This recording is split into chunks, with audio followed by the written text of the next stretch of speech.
Good morning, ladies and gentlemen, and welcome to this early AM edition of the Bronx Bomber Blog Podcast.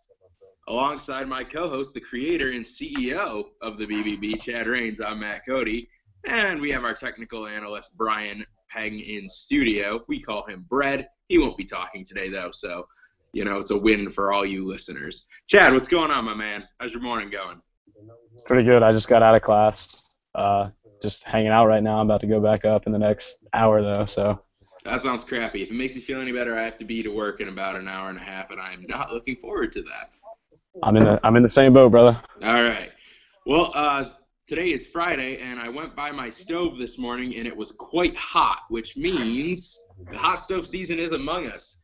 As of midnight last night, today, I should say, teams could start signing free agents that were not their own. And so far, I'm really disappointed. No rumblings. Day one and no rumblings. But that's okay. There was a pretty decent-sized trade last night that really doesn't affect the Yankees all that much, besides the fact that Tampa Bay gets a couple of decent hitters. But we'll get to that some other time because that's really not too important. Let's start off. So, Chad, I know we were talking the other day, and you said, and I kind of agree with you to the point that you don't think the Yankees are going to do anything that drastic. They're going to wait till 2017 when they get some contracts off the books to do one of that. But the more and more I keep reading, the more and more Justin Upton's name keeps coming up. I honestly think he's going to be a Yankee. Where do you lie on that issue? Well, it's like I've said, I think if the Yankees make a splash this offseason, it's going to be with an outfielder and possibly a starting pitcher. But like I said, we've got all these contracts coming off the books next year. You've got Teixeira's coming off. A-Rod's coming off after next year. No, sorry. He's got another year after that. But then you've got CC if his option doesn't vest, which it probably will. But like I said, and then Tanaka can opt out after next year if he chooses to do so. We saw Greinke do that. I don't see Tanaka opting out because unless he has a year like Greinke did, which, not very realistic. No, so but potentially you've got a lot more contracts coming off the books next year, so I do see, maybe a spending spree. Beltran, yeah, I forgot about him. But I guess with Justin Upton, he's a power bat, he's a right-handed bat, it's something that the Yankees need. Another right-handed stick. You've got Teixeira who switches, and then you got A-Rod. But other than that, right-handed power on the Yankees doesn't really come in abundance. So, I think Upton will be a useful player, and I'm still not sold that they're going to go after him, but it would be nice if they did. Yeah, I don't know why, but I'm pretty sold on him. Like, I'll be kind of shocked if he isn't a Yankee on opening day next year, just from everything I read, plus the way the fans have turned on Brett Gardner, how atrocious he was in the second half. And, I don't want to give Jacoby Ellsbury any benefit of the doubt because he was equally just as bad, but that's definitely a much more difficult contract to trade. You could certainly package Brett Gardner in some kind of deal, maybe get something, or just do a one-for-one straight up. Maybe you take a hit, but you bring in a guy like Justin Upton, who is much more an elite talent than Brett Gardner. And then for the upcoming years, you got Justin Upton in your outfield with Jacoby Ellsbury, and then hopefully in 2017, Aaron Judge is ready to take over in right field. So that's a pretty decent outfield right there. It's definitely a good hitting outfield for sure. I think that's definitely, like you said, I don't really see the Yankees doing much in the pitching market. I think they're going to kick the tires on Jordan Zimmerman, who I originally had them signing. I think Jeff Samardzija is definitely a more likely option, which should make everybody who is a fan of the Bronx Bombers shake a little bit because he certainly is probably one of the most inconsistent pitchers. He can blow you away or he can give up 5 runs. And in hitter-heavy division like the AL East, Jeff Samardzija scares the crap out of me if I'm a Yankee fan. Yeah, I agree with you. And I just want to make a quick comment. I think the free agency officially starts. Is it tonight? I think it's tonight at 12:01. So, but I'm not sure. I thought it was today. See, I think it's tonight at 12:01. Anyone can sign. So I don't know. You could be right. I don't know. But 5 days after the World Series. What day didn't the World Series end on the 2nd? I believe so. Anyways, besides the point. Samardzija's a good arm. Samardzija's a good arm. It's like you said. He's up and he's down. He had a great first half with the Cubs last year. made the All-Star team, went to Oakland. He pitched all right with Oakland, and then this year with the Chicago, he just with the White Sox, the other Chicago team, he just couldn't get it.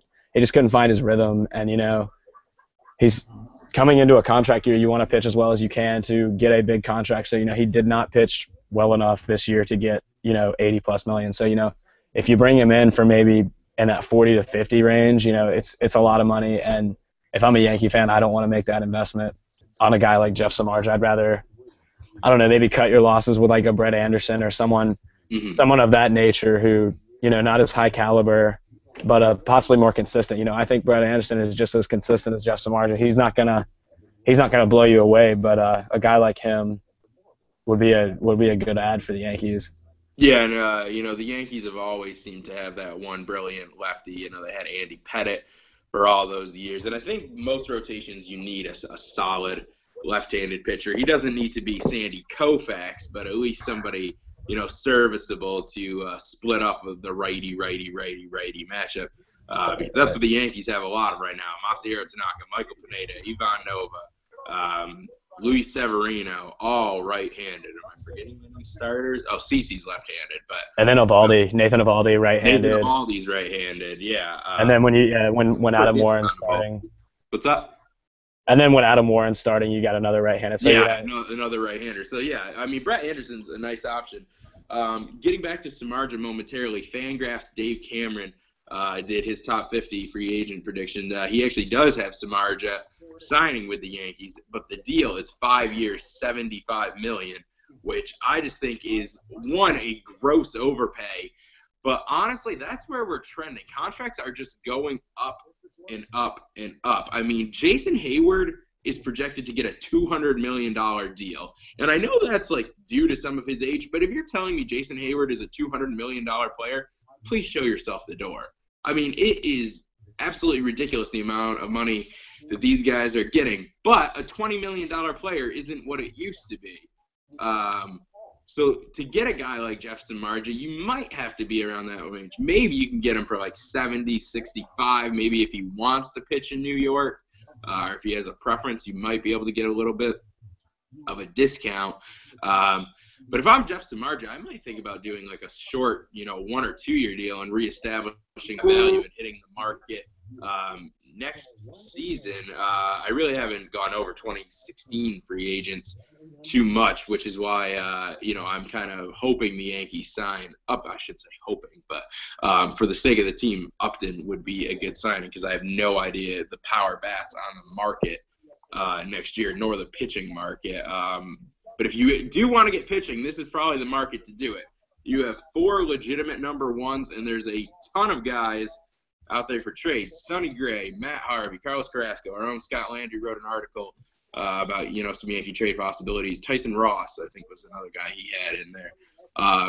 So even if the Yankees don't want to spend the big money on the pitching, which may be actually smart for them and might be the new conservative nature of Brian Cashman, the trade market is flush and it is ready to get started. There's no limit on the trades, like we mentioned. There was a trade last night, so the Yankees could pull off a deal today if they wanted to. Any names on the trade market that pique your interest, Chad?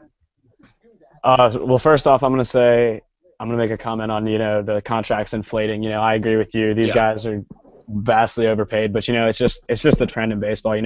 Jason Hayward, if he's going to get over $200 million, it's just because of his age. And he's a guy, I would love to bring in as a Yankee fan, but probably not for $200 million. But that's just the nature. That's just where the game is at. Ellsbury got $153 million, 150 whatever. Yeah. I don't think anybody predicted that, and now it's just the usual almost. So, free agents getting overpaid. It bothers me, but it's almost like expected, especially when you're a Yankee fan. You expect Cashman to go and overpay.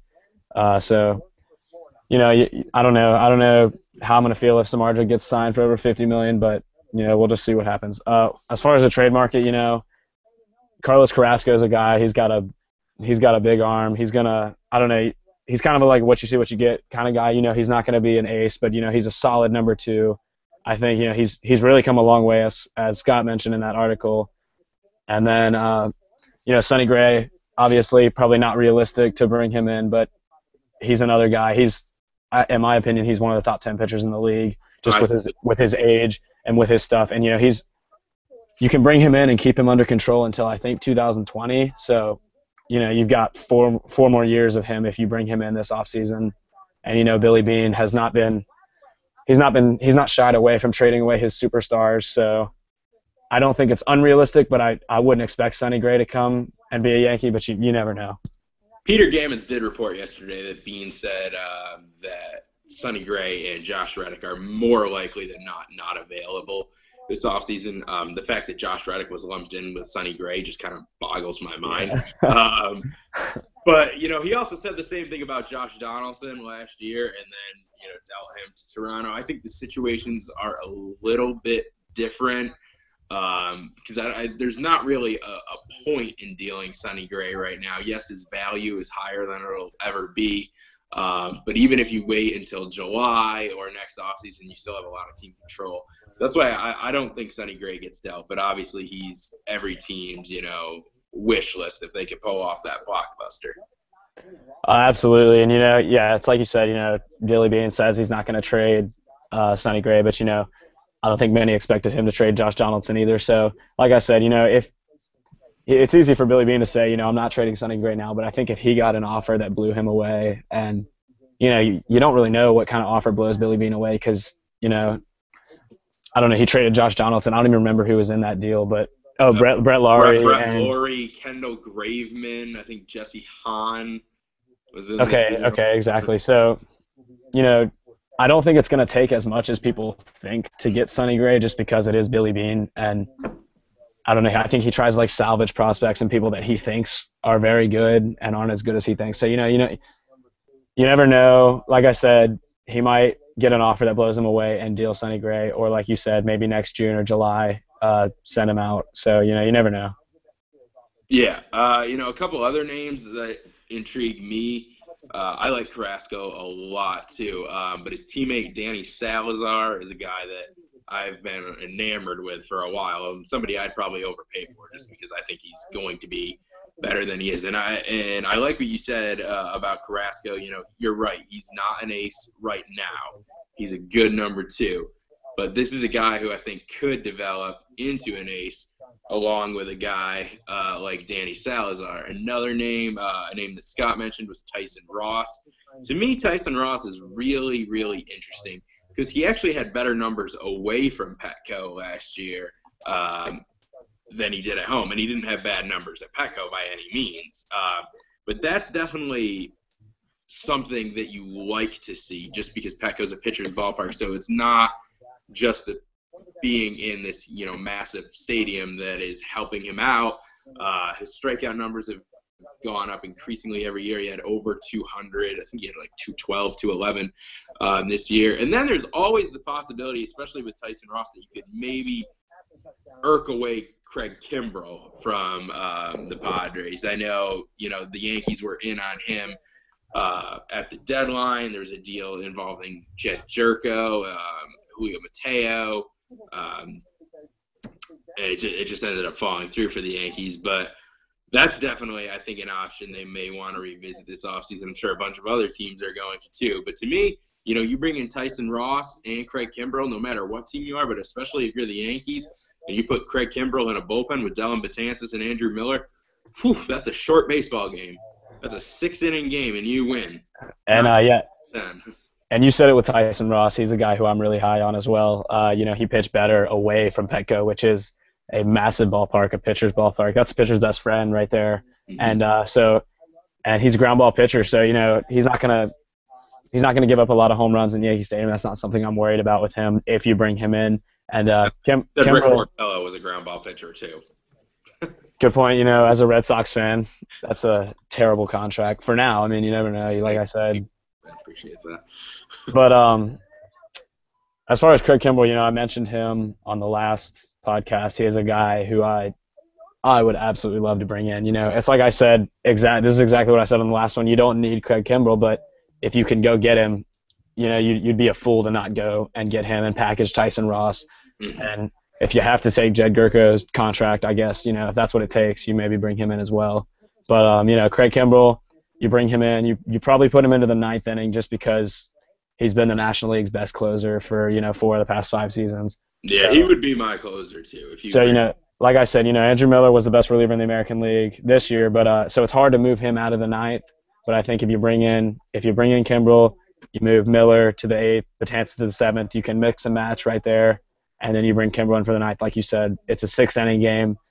If you've got the lead after 6 innings, the Yankees have won the game, and that'll easily add a couple wins to their season, which in the AL East division, which is so competitive. I think it's going to be very tight next year. You're gonna want to get as many wins as you can. So, And that, you bring up the AL East, and that is a point because we'll start with Boston. They have the entire new ownership. They have Dombrowski in. Mike Hazen's not a new guy, but he's the new GM. They were so disappointing the last 2 seasons coming off a World Series. I think they're going to go ballistic this offseason and just literally try and beat every team by 100 runs a game and win the division by 20 games. I think that's their mindset right now. So the other 4 teams, Yankees included, are going to have to step up. Now, obviously, the Yankees were the second best team in the American League East last year. So it's not like they have to be anything drastic, whereas Baltimore probably has, their work cut out for them. And if I was to guess right now, Baltimore's coming in last in the division this year because they're probably going to lose Chris Davis after they just lost Nelson Cruz. They're probably going to lose Matt Wieters. Maybe they retain Wei and Chen, but that's not a guarantee either. And besides Adam Jones, the rest of that team is like, okay. Toronto's going to be interesting. I don't think they're bringing back David Price, but they've still got arguably the best lineup in baseball. Absolutely. Josh Donaldson, MVP candidate. Joey Bats is big. I won't even say it on air as he is. He's an elite offensive player. Encarnacion, Russell Martin, one of my least favorite players in baseball. Exactly. But there's still a great lineup. So if they can bring in some pitching, maybe they go after a guy like Cueto because I don't think they're going to be in the money for Price. Price is getting $200. So it's going to be 3 teams, 3-4 teams vying for his services, and the Great White North of Canada probably isn't going to be one of them. So maybe they bring in Cueto, maybe they bring in a couple, number 2-3 starters to get them on track. And is that enough to, if the Yankees are able to, say bring in Kimbrel and Upton, and wow, it's a whole Padres reunion in New York. Yeah. Would the Blue Jays moves that they could make, assuming it's not David Price, be enough to keep them ahead of the Yankees? I don't think it would, especially if all the guys, play up to their potential. And then Tampa Bay, they've always had great young pitching. They're going to be pesky. I just don't think they're quite there yet, even though they did make a nice trade yesterday, getting Brad Miller, Logan Morrison, and Danny Farquhar. Farquhar, yeah, that's right. Lord Danny Farquhar. They did give up Nathan Karns, a pretty good young pitcher in the process, but you got to give up something to get something. So I think they'll be hanging around. But if I'm the Yankees, I'm really nervous about the Red Sox, and I'm not saying that just because they happen to be my favorite team. I'm a little nervous about the Red Sox because I have literally no idea how much money and how many players Dave Dombrowski is going to trade, but it's exciting and it's horrifying all at once. I hear you on that. New GM, everyone's saying, Hanley's gone, Pablo Sandoval's gone. You never know who he's going to trade. So I think the Red Sox are going to be very active. You said it, coming off a World Series, they finished in last 2 years in a row.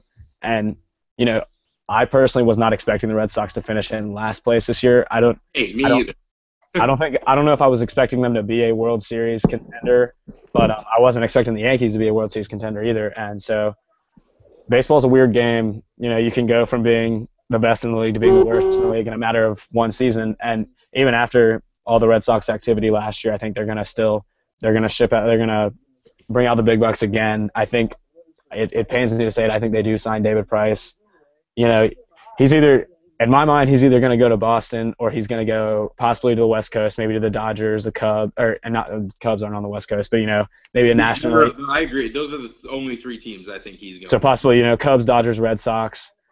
And I mean, I would love for the Yankees to get involved in that, but I don't see, like I said, I don't see them going after a pitcher until CC's contract is done and potentially Masahiro opts out, which, again, unlikely, but definitely possible. So, and then with the Blue Jays, they're going to lose David Price. That's going to cost them easily 10 to 15 wins this year, in my mind.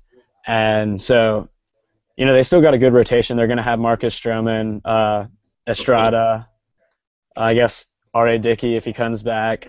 Yeah, they picked up his option, so he's going to be back. And then, their bullpen is actually a lot better than people think. You've got Aaron Sanchez and Osuna, who are big arms down there. So I don't think the Blue Jays are going to regress that much because they've still got the lineup. But I don't think they win the AL East next year. At least I know it's way too early for me to be predicting who's going to win the AL East next year. But at this point, it looks like they might regress a little bit, and then potentially the Red Sox are going to propel themselves to being maybe the front runner of the AL East. I think the Yankees are going to. They're pretty much consistently finishing second or third in the AL East. They're not anything special, but they're a solid team. And, the Red Sox are just as unpredictable as you get at this point. Yeah, I mean, I think to me they're the real wild card. Maybe they'll win the wild card. Just because be careful what you wish for. I don't know what they're going to be. I think their lineup is pretty set. I think like you mentioned Sandoval and Ramirez. I think one of them may get traded. I think Sandoval's the more likely because he actually has a position that he can play where Hanley Ramirez can't. And I'm okay with that because I think Hanley Ramirez is the better bat. I know you're pretty. Yeah, I mean that's my guy. I'll say I'm biased towards Hanley Ramirez. That's my guy. So I definitely want him here. But I'm definitely not opposed to making the team better if it is trading him. But I think he could probably handle first base fine. But the good news is for the Yankees, no matter what all the other teams do, the only players the Yankees are assured of possibly losing is Steven Drew, Chris Capuano, and Chris Young. Nothing that's going to make you that upset. Chris Young's a nice fourth outfielder. He's a guy I'd like to see on my team too. But nobody's going to cry themselves to sleep because of Chris Young. The other two, I mean, you might have been better off putting – like a coffin out in their positions, and it would have been more lively than those two guys. Because I mean, talk about piles of crap. Great guys though. Like as far as humans, I should say this. I've met both of them personally. Wonderful people, just terrible baseball players. So if you look at all that, the Yankees right now should be exactly what they were last year, which, as frustrating as it was a wild card team. They did get into that one game, which I know nobody is, that's not the playoffs and all. We don't talk about the wild card game. That didn't happen. Agreed. No, I mean, you didn't get a run off Dallas Keuchel all year. I mean, it's hard to do. He's a great pitcher. But you're at that point right now, so all you have to do is make minor adjustments, and if you do something major, a la Justin Upton, a la Tyson Ross, Craig Kimbrel package, then you're sitting pretty damn good. It's not like you have to overhaul this team. I think they're going to be really, really competitive. And if I had to guess right now, if they make one of those moves, they're probably my AL East favorite because I just don't know what Boston and Toronto are going to do. 2 months from now, I might have a completely different outlook on this. But even if Boston brings in David Price, brings in Alex Gordon, who they've been rumored to, if Johnny Cueto does go to Toronto, and the Yankees still, bring in Justin Upton or bring in Tyson Ross, man, that's tough. That's a tight three up there. And they should be battling all year long. Hold on just a minute. Yeah.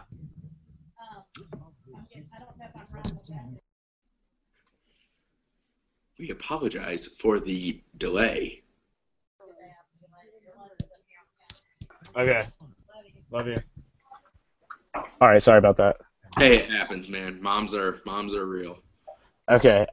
So, with Cueto, I I don't know if I see him going to Toronto just because, the fans up there, they hate Johnny Cueto. But, I think if you bring Johnny Cueto in, he's instantly going to become their favorite pitcher. So you never know. You never know with that. But Johnny Cueto, he's an interesting case. I really like Johnny Cueto, but I don't think he's worth a 175-year investment. It's like you watch him in the postseason, and he absolutely blows up. He gives up 6 runs in Toronto, and then he throws a complete game, a couple games later. So he's an inconsistent guy. He's a roller coaster.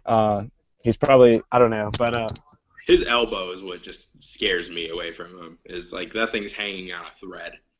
And then you mentioned it with the Yankees. They don't need to make like drastic improvements. You've got they do have an aging roster with Teixeira and A-Rod, so you maybe expect these guys to regress a little bit. I don't know if you can expect Teixeira to hit 40 home runs again, but he was on pace to hit 40 home runs. I say that loosely. He had 31 in early August. So. Yeah, exactly. So I think he would have gotten to 40 had he been healthy. So you don't expect him to hit 40 again this year. You don't know if you expect 30 home runs out of A-Rod.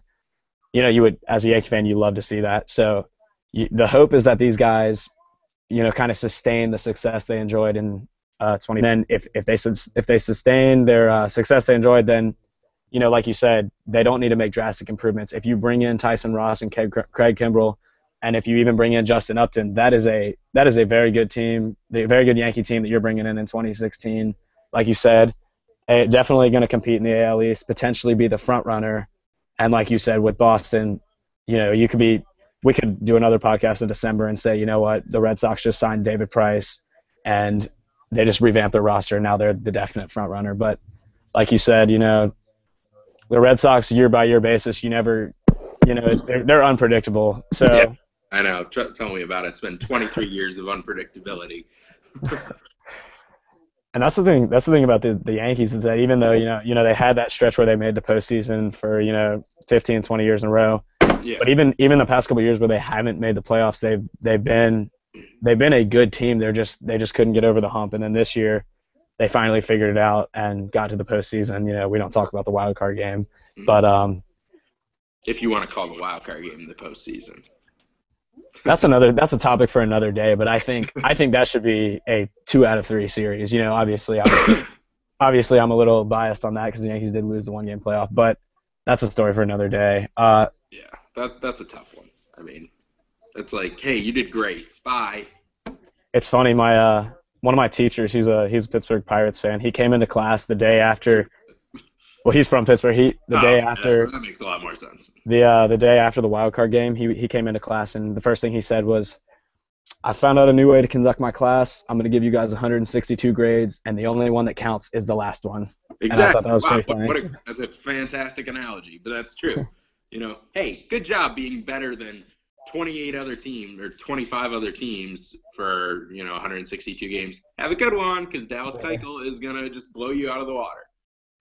And, we expected that, but that was a tough game. Anyways, I think we're probably about to wrap this up in just a minute, so you can share any last thoughts you have with free agency. What do you expect, from the Red Sox, from the Blue Jays, from the Yankees, any thoughts on free agency? I mean, I think all 3 teams,